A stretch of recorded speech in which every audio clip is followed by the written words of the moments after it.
नमस्कार। इस वक्त के बुलेटिन के साथ मैं हूं अनुपम। आइए देख रहे हैं खबर एक मिनट में तेज अंदाज में दिन भर की बड़ी खबरों को देखते हैं, पूरी खबर और पूरा विश्लेषण।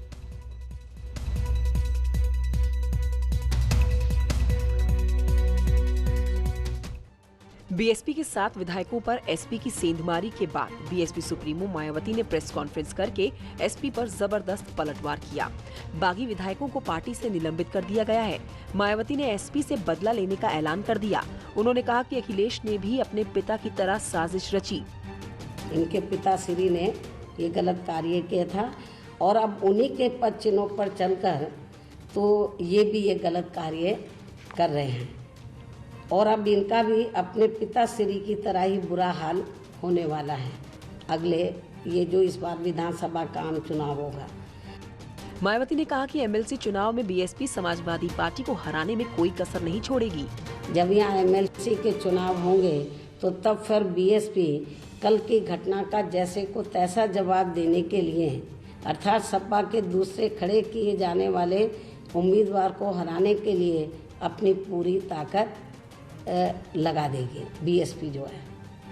और इसके लिए चाहे पार्टी के विधायकों को इनके उम्मीदवार को हराने के लिए बीजेपी व अन्य किसी भी विरोधी पार्टी के उम्मीदवार को ही अपना वोट क्यों ना देना पड़ जाए तो भी देंगे। मायावती ने अखिलेश को ब्राह्मण विरोधी करार दिया और ब्राह्मणों से एसपी को हराने की अपील की गई।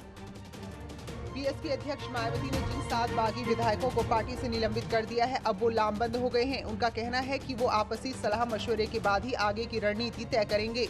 आगे का फैसला आगे देखा जाएगा। माननीय बहन जी अभी तो निलंबित किया है, अभी पार्टी से हम लोग निष्कासित थोड़ी ना है। अगला कदम जो होगा देखा जाएगा। साल भर तो अभी हम 1.25 साल विधायक है, विधायक से तो हमें कोई हटा नहीं सकता। पार्टी से निष्कासित किए हैं, उसमें कोई बात नहीं। मायावती के अखिलेश पर लगाए आरोपों को समाजवादी पार्टी ने सिरे से खारिज कर दिया। पार्टी प्रवक्ता अनुराग भदौरिया ने कहा कि पार्टी हमेशा से सकारात्मक राजनीति करती आई है। अगर दूसरी राजनीतिक पार्टी का चश्मा गलत पहना है, उन्होंने थोड़ा सा द्वेष का चश्मा पहन रखा है या उन्होंने नफरत का चश्मा पहन रखा है, तो इसमें हमारी गलती नहीं है। हम हिंदुस्तान की संस्कृति और संस्कार को अपना के चलते हैं। वहीं योगी सरकार में मंत्री मोहसिन रजा ने कहा कि मायावती को एसपी की गुंडागर्दी से डरने की कोई जरूरत नहीं है। हम बहन जी को आश्वस्त करना चाहते हैं, भारतीय जनता पार्टी की सरकार है प्रदेश में, आदरणीय योगी जी के नेतृत्व की सरकार है, आप पूरी तरीके से सुरक्षित हैं। मायावती ने आरोप लगाते हुए कहा था कि सपा उनकी हत्या कराना चाहती है। कांग्रेस महासचिव प्रियंका गांधी ने यूपी के बुनकरों की समस्या को लेकर मुख्यमंत्री योगी आदित्यनाथ को पत्र लिखा है। पत्र में प्रियंका गांधी ने बुनकरों को फ्लैट रेट पर बिजली देने की योजना को फिर से बहाल करने की मांग को उठाया है। प्रियंका गांधी ने पत्र में लिखा है कि पिछले कुछ समय से वाराणसी के बुनकर बहुत ही परेशान और हताश हैं। पूरी दुनिया में मशहूर बनारसी साड़ियों के बुनकरों के परिवार दाने दाने को मोहताज हो गए हैं। उत्तर प्रदेश सरकार को इस कठिन दौर में उनकी पूरी सहायता करनी चाहिए। बुनकरों के मुद्दे पर प्रियंका गांधी द्वारा सीएम योगी को लिखे पत्र पर मंत्री सिद्धार्थनाथ सिंह ने कहा कि प्रियंका गांधी हवाई बातें करती है। प्रियंका गांधी ने मांग की है कि फर्जी बकाये के नाम पर बुनकरों का उत्पीड़न तत्काल प्रभाव से रोका जाना चाहिए और बुनकरों के बिजली कनेक्शन नहीं काटे जाने चाहिए। चंदौली में पुलिस ने फिल्मी अंदाज में सनसनीखेज एनकाउंटर करके 50,000 के इनामी बदमाश को गिरफ्तार किया। मामला अलीनगर के कुरहना इलाके का है। चेकिंग के दौरान पुलिस ने बदमाशों को रोकने की कोशिश की तो उन्होंने पुलिस टीम पर फायरिंग कर दी। 3 गोलियां पुलिस की गाड़ी में लगी। पुलिस ने भी बदमाशों पर फायरिंग की। जवाबी कार्रवाई में एक बदमाश के पैर में गोली लगी। पुलिस ने उसे गिरफ्तार कर लिया है। बदमाश भागते हुए कुरहना की मड़ई गांव है, इस स्थान पर जो रिंग रोड जाता है यहाँ पर मुठभेड़ हुई और मुठभेड़ में एक बदमाश को गोली लगी। मौके पर एक पिस्टल और खोखा कारतूस बरामद किए गए हैं। वहीं मेरठ के कंकरखेड़ा में पुलिस और गौ तस्करों के बीच में मुठभेड़ के एक आरोपी के पैर में गोली लग गई। मुठभेड़ उस वक्त हुई जब पुलिस ने उसे रोकने की कोशिश की। इस दौरान आरोपी ने पुलिस पर फायरिंग की। आरोपी सनवर लिसाड़ी गेट का रहने वाला है। पुलिस ने उसके पास से एक अवैध तमंचा, कारतूस और एक स्कूटी बरामद की है। बाहुबली पूर्व सांसद अतीक अहमद के बाद अब उनके परिजनों के बैंक खातों की जांच शुरू हो गई है। जेल में बंद भाई अशरफ, पत्नी और बेटों के बैंक खातों की जानकारी जुटाई जा रही है। इतना ही नहीं, करीबी रिश्तेदारों और अतीक के गुर्गों के बैंक खातों की भी छानबीन की जा रही है। खातों में लेन देन और आय के स्रोत की जांच की जाएगी। आय पर इनकम टैक्स दिए जाने सहित अन्य पहलुओं की भी जांच होगी। अगर गड़बड़ी पाई जाती है तो बैंक खातों को सीज कराया जाएगा। अतीक और उसके करीबियों की 1.5 दर्जन के करीब इमारतों पर योगी सरकार का बुलडोजर चल चुका है। वहीं अतीक अहमद के 11 बैंक खातों को सीज किया जा चुका है। जिन 11 बैंक खातों को सीज कराकर उन्हें कुर्क किया गया है, उनमें 7 प्रयागराज और 2 नई दिल्ली और यूपी के बलरामपुर जिले में हैं। इन बैंक खातों में तकरीबन 75 लाख रुपए जमा हैं। प्रयागराज में जिन बैंकों में चल रहे खातों को सीज किया गया है, उनमें Indian bank, bank of Baroda, state bank of India, Punjab national bank शामिल हैं। पुलिस ने खातों को जब्त करने के लिए डीएम से परमिशन मांगी थी। डीएम ने परमिशन देते हुए 30 अक्टूबर तक कार्रवाई पूरी करने और रिपोर्ट करने को कहा था। वाराणसी मंडी परिषद में अधिकारियों का ऑडियो वायरल हुआ है। ऑडियो में कमीशन के लेन देन की बात हो रही है।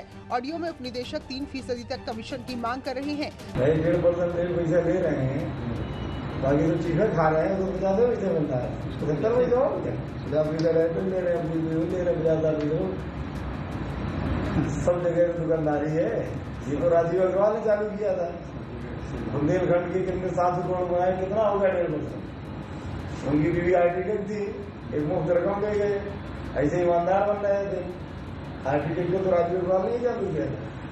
भ्रष्टाचार के आरोपों में घिरे उपनिदेशक निर्माण वाराणसी राम नरेश का ऑडियो बताया जा रहा है।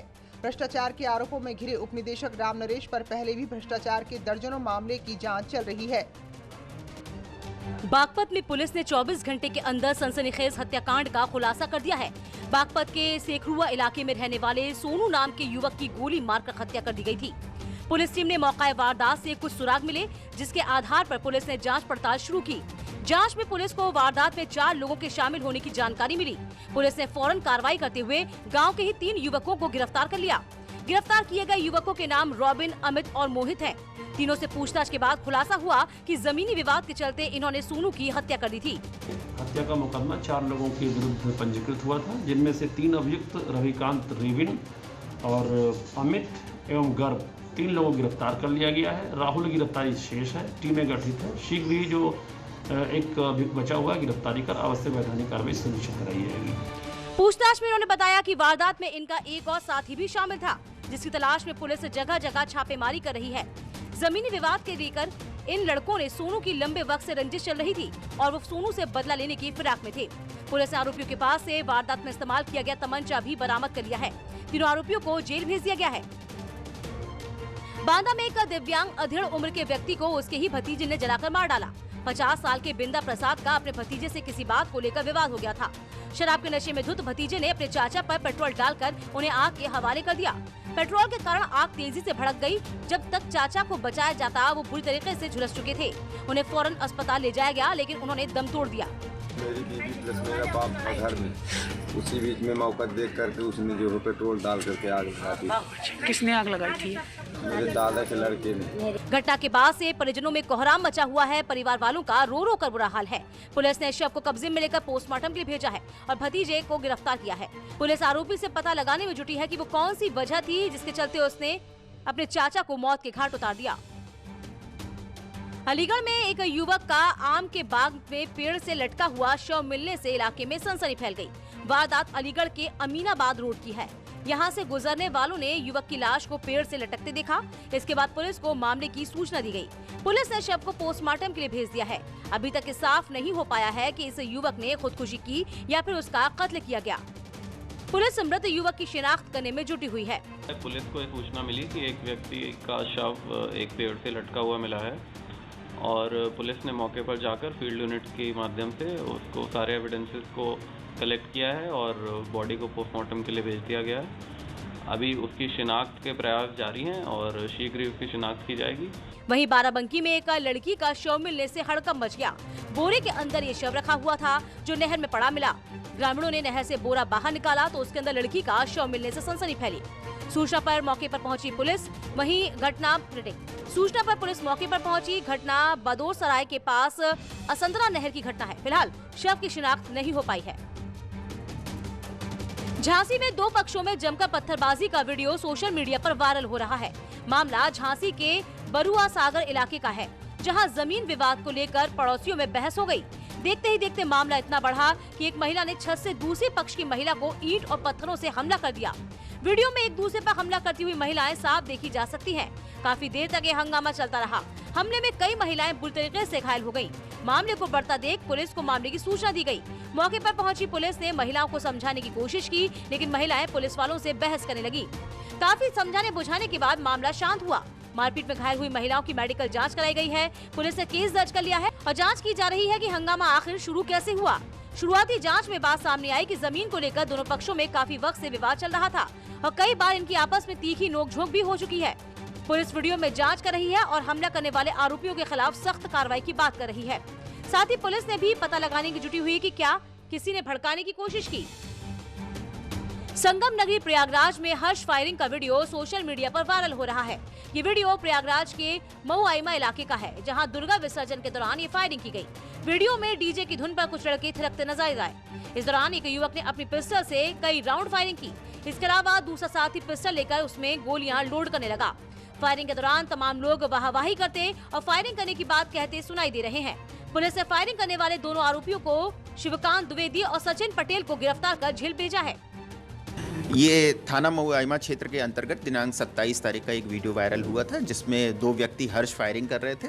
पुलिस ने तत्काल मौके पे पहुंचकर इस पे कार्रवाई करते हुए दोनों व्यक्ति शिवकांत द्विवेदी और सचिन पटेल को गिरफ्तार कर लिया है। हर्ष फायरिंग का वीडियो सोशल मीडिया पर जमकर वायरल हो रहा है। वहीं सरेआम हुई हर्ष फायरिंग से सुरक्षा को लेकर सवाल खड़े हो रहे हैं। जुलूस के दौरान की गई इस फायरिंग से कोई भी घायल हो सकता था और किसी की भी जान जा सकती थी। साथ ही सवाल ये भी कि जिस वक्त ये हर्ष फायरिंग की गई, उस वक्त क्या पुलिस इन्हें फायरिंग करते नहीं देखा। फतेहपुर में कब्रिस्तान के पास तालाब किनारे एक अज्ञात युवक का शव मिलने से सनसनी फैल गई। लोग हत्या के बाद शव फेंके जाने की आशंका जाहिर कर रहे हैं। सूचना के बाद पुलिस मौका वारदात पर पहुंची और घटना स्थल की जांच पड़ताल के बाद शव को पोस्टमार्टम के लिए भेज दिया। वारदात सदर कोतवाली इलाके के मिंदकी बस स्टॉप की है। अब तक शव की शिनाख्त नहीं हो पाई है। गौर करने वाली बात यह है कि जिस जगह पर युवक का शव मिला वहां पानी बेहद कम था। ऐसे में डूबने से युवक की मौत नहीं हो सकती। पूरा मामला हत्या, आत्महत्या और हादसे के बीच उलझ कर रह गया है। आज कोतवाली के मिंदकी बस स्टैंड के पास में एक अज्ञात युवक का शव प्राप्त हुआ है, जिसके शरीर में कोई जाहिरा चोट नहीं है। शव को पंचायतनामा भर के पोस्टमार्टम के लिए भेजा गया है। अन्य विधिक कार्रवाई की जा रही है। पुलिस पोस्टमार्टम रिपोर्ट का इंतजार कर रही है। पोस्टमार्टम रिपोर्ट से साफ हो जाएगा कि इस युवक की मौत आखिर कैसे हुई। वहीं आसपास के इलाके में लगे सीसीटीवी कैमरों की जांच जारी है, जिससे मृतक के बारे में कोई जानकारी मिल सके कि वो कहां से आया और क्या कोई और भी उसके साथ था। फिलहाल पुलिस को मामले में कोई सुराग हाथ नहीं लगा है। आगरा में महिला की फावड़े से काटकर हुई हत्या के मामले में पुलिस ने 4 लोगों को गिरफ्तार किया है। पूरा मामला थाना जगदीशपुरा इलाके का है, जहां एक महिला की फावड़े से काटकर हत्या कर दी गई थी और शव को नहर के किनारे फेंक दिया गया था। दरअसल इस महिला की हत्या हुई थी, वो अपने 4 बच्चों के साथ पति को छोड़कर उमेश नाम के शख्स के साथ लिव इन रिलेशन में रहने लगी थी। महिला नशे की आदी थी और उमेश को उसके चाल चलन पर भी शक था। लिहाजा उमेश और उसके परिवार वालों ने मिलकर महिला की फावड़े से काटकर हत्या कर दी। हत्या के बाद सबूत मिटाने के लिए शव को नहर के किनारे फेंक दिया। इस महिला की हत्या हुई है। उस महिला की बेटी ने अपने पिता को मथुरा में जाकर इस वारदात के बारे में बताया। महिला के पति ने आगरा पुलिस को मामले की जानकारी दी। पुलिस ने मामले की गहराई से जांच पड़ताल की। सनसनीखेज हत्याकांड का पर्दाफाश हो गया।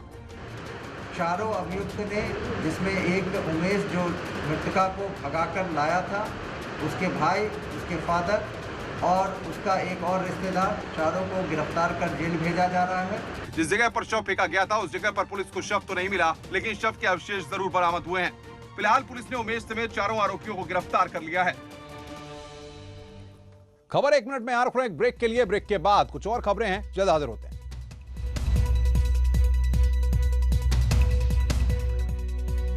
न्यूज हेडलाइंस के प्रायोजक IMS engineering college Ghaziabad, consistently ranked among top engineering colleges of India. स्वागत है। ब्रेक के बाद आइए देखते हैं कुछ और खबरें 1 मिनट में। मोटर मार्ग का शिलान्यास करने के विधायक भरत सिंह चौधरी को लोगों के भारी विरोध का सामना करना पड़ा। प्रधानमंत्री ग्राम सड़क योजना के तहत मूसाढूंग पाली मोटर मार्ग का जैसे ही विधायक भरत चौधरी ने शिलान्यास किया, कुछ ग्रामीणों ने हंगामा शुरू कर दिया। ग्रामीणों का आक्रोश इतना बढ़ गया कि उन्होंने शिलान्यास के बोर्ड को ही उखाड़ कर फेंक दिया। ग्रामीणों की मांग थी कि जैली गांव के ऊपर से सड़क ले जाने के बजाय सिमली से पाली तक सड़क ले जाई जाए, क्योंकि उनका गांव पहले से भी सड़क के कारण भूस्खलन की जद में है और नई सड़क बनने से गांव का अस्तित्व और ज्यादा खतरे में आ जाएगा। मुसरढूंग टू पाली जो रोड कटिंग हो रही है, उसका मेन पॉइंट मुसरढूंग पाली ना होकर के जैली पाली किया जा रहा है। जबकि बोर्ड में जो है, जो बोर्ड प्रशासन ने, उसने विभाग ने बनाया, PMGSY वालों ने जो बोर्ड बनाया है, उसका जो है बोर्ड पे जो लिखा हुआ है वो है मुसरढूंग टू पाली। विधायक भरत चौधरी गांव वालों की बात से सहमत नहीं थे, जिसके बाद ग्रामीणों ने जोरदार हंगामा किया और विधायक को कार्यक्रम से लौटना पड़ा। फिलहाल सड़क के निर्माण कार्य पर ग्रामीणों ने रोक लगा दी है। पौड़ी के धुमाकोट में गुलदार ने 56 साल के बुजुर्ग पर हमला कर दिया, जिससे बुजुर्ग की मौत हो गई। गुलदार का शिकार बने मृतक गूंगी पट्टी के रहने वाले थे। बताया जा रहा है कि वो खेत में काम कर रहे थे। इसी दौरान गुलदार ने हमला किया। बुजुर्ग की तलाश शुरू हुई तो एक सुनसान इलाके में बुजुर्ग का शव मिला। वहीं दूसरी ओर रामनगर में हाथियों का आतंक देखने को मिला। यहाँ किसान हाथियों से खासे परेशान हैं। हाथी लगातार उनकी फसलों को नुकसान पहुंचा रहे हैं। मालधन से भी एक ऐसा ही वीडियो सामने आया है, जहां एक धान के खेत में हाथी पहुंच गया। वहीं ग्रामीणों ने हाथी को भगाने की कोशिश तो की, लेकिन वो कामयाब नहीं हो पाए। हालांकि कुछ देर बाद हाथी खुद ही वहां से चला गया। गाँव वाले प्रशासन से लगातार मदद की गुहार लगा रहे हैं। उनका कहना है कि हाथियों को उनके खेतों से दूर करने के लिए प्रशासन को कदम उठाने चाहिए, ताकि उनकी फसलों को नुकसान न पहुँचे।